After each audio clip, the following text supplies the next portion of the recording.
বন্ধুরা, ওলকপি একবার তোমরা এইভাবে রান্না করে দেখো, কত সুন্দর একটা স্বাদ এবং কত সুন্দর একটা রেসিপি হবে। দেখো, আমি ওলকপি নিয়ে নিয়েছি। ওলকপি নিয়ে আমি এরকমভাবে কেটে সুন্দর করে ওলকপিটাকে গ্রেট করে নেব।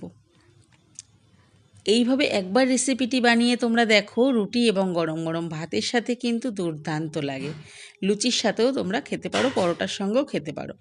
দেখো, ওলকপিটাকে আমি এরকমভাবে গ্রেট করে নিয়েছি। এটা একটা নতুন রেসিপি, তো তোমাদের অবশ্যই আমার রেসিপিটা কেমন লাগবে, ভিডিওটি পুরো দেখে অবশ্যই কিন্তু কমেন্ট করে আমাকে জানাবে। আর ভালো লাগলে অবশ্যই লাইক করবে, শেয়ার করে দেবে বন্ধুদের সঙ্গে। আর যারা নতুন বন্ধু হয়ে আমার চ্যানেলে ভিডিও দেখছো রান্নার, তারা কিন্তু এইরকম নতুন নতুন রান্না পেতে আমার চ্যানেলটিকে অবশ্যই সাবস্ক্রাইব করে রাখো। তো দেখো বন্ধুরা, আমি কড়াইয়ে তেল দিয়ে তেজপাতা আর গোটা জিরে আর একটা শুকনো লঙ্কা ফোড়ন দিয়ে দিয়েছি। ফোড়নটা ভালো করে ভাজা হয়ে গেলে এর মধ্যে দিয়ে দেবো আলু। আলুটাকে আমি টুকরো টুকরো করে কেটে রেখেছি।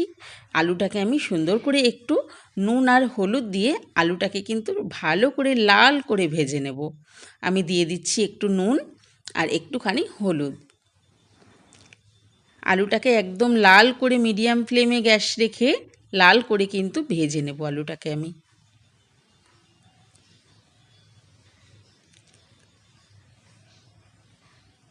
একদম নিরামিষভাবে এই রান্নাটা করছি আমি। নিরামিষের দিনে কিন্তু অবশ্যই তোমরা এই রান্নাটা করে খেতে পারো। এবং যারা টমেটো ছাড়া রান্না করো, ধরো সন্তোষী মায়ের পুজো, এরকম শুক্রবার করে যারা টমেটো ছাড়া রান্না করো সেদিনকে, তারা কিন্তু এই রান্নাটা অবশ্যই সেদিনকে করে খেতে পারো।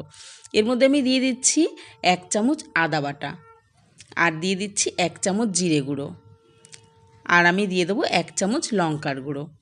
তোমরা ইচ্ছা করলে এই রান্নাটা কিন্তু গোটা মশলা বেটেও করতে পারো। আমি আজকে এখানে গুঁড়ো মশলা দিয়ে রান্নাটা করছি।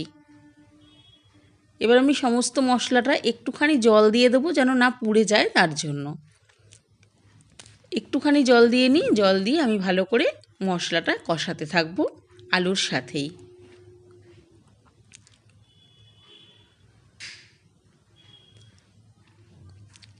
এবার আমি আলুটা দেখো মশলার সাথে কষানো হয়ে গেছে। এবার আমি এর মধ্যে গ্রেট করে রাখা ওলকপিগুলো আমি এর মধ্যে দিয়ে দেবো।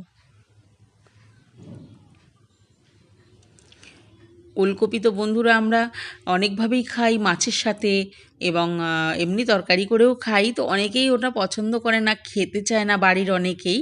কিন্তু এইভাবে তুমি যদি রান্না করে তাদেরকে দাও, তারা কিন্তু সুন্দরভাবে এই রান্নাটা খেয়ে নেবে এবং তারপর থেকে এইভাবেই রান্না করতে বলবে।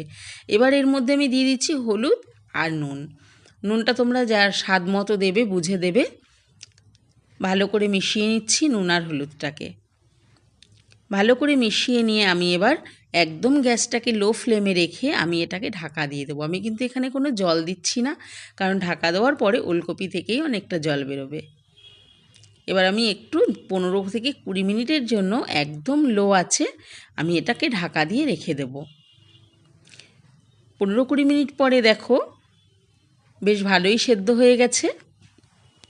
এবার আমি আবার একটু নাড়াচাড়া করে এর মধ্যে আমি কিছুটা কাঁচা লঙ্কা আর ধনেপাতা অ্যাড করে দেবো। তোমরা বন্ধুরা যারা ধনেপাতা না খেতে চাও বা গন্ধ পছন্দ না করো, তারা নামানোর আগে অল্প একটু গরম মশলা গুঁড়ো দিয়েও নামাতে পারো। আমি এখানে ধনেপাতা দিচ্ছি। একটু কাঁচা লঙ্কা দিয়ে দিই, কাঁচা লঙ্কা চিড়ে রেখেছি, ঝালটাও তোমরা বুঝেই দেবে। আর দিয়ে দিচ্ছি ধনেপাতা,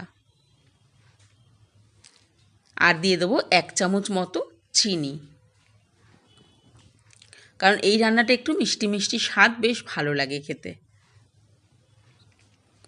এবার আমি সমস্তটা আবার সুন্দর করে মিশিয়ে নেব।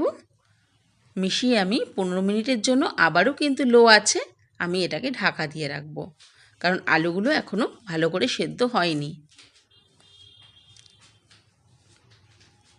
আবার একটু 15 মিনিটের জন্য আবার একদম লো আছে ঢাকা দিয়ে দিচ্ছি। তারপরে 15 মিনিট পরে দেখো বন্ধুরা, খুলে নিয়ে আমি দেখে নিই কতটা হয়েছে। দেখো বেশ জল শুকিয়ে গেছে একদম, এবং রান্নাটাও কিন্তু পুরো হয়েই গেছে। এবার কি করব, আলুগুলোকে আমি একটু এর সাথে ভেঙে দেব, মিশিয়ে নেব জিনিসটাকে। দেখো একদম সুন্দরভাবে হয়ে গেছে এবং সুন্দর একটা কালার, একদম দেখতে বাঁধাকপির মতো রান্নাটা লাগছে। এবং রুটি, পরোটা, লুচি, গরম গরম ভাতের সাথে তোমরা এটা খাবে। আর রান্নাটি ভালো লাগলে বন্ধুদের সঙ্গে অবশ্যই শেয়ার করে দিও। টাটা।